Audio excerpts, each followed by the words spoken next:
Upgrade na naman tayo, guys. Na tayo sa isang bilihan ng pansit. Ito ang Miami. Dito lang yan, malapit sa ating lugar. Yan, nagpaluto tayo ngayon ng pansit bihon. Yan. Lagay-lagay lang ng mga ingredients, mga ilang minutes lang yan ay luto na. Yan, madali ang luto.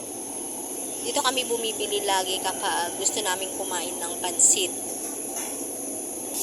Mura lang yan, guys. Mga for 2 person, pwede na siya. Nasa halagang 130 pesos lang siya.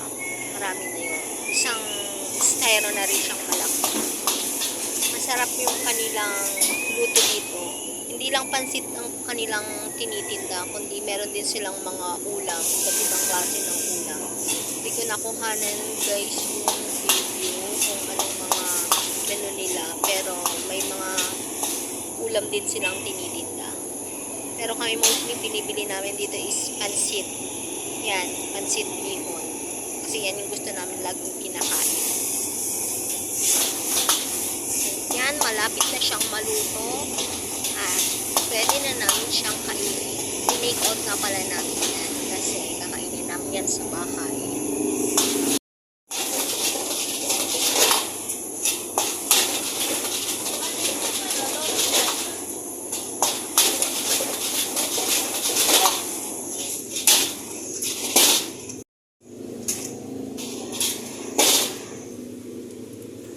Ayan, paluto na siya, guys. Yummy, ang sarap.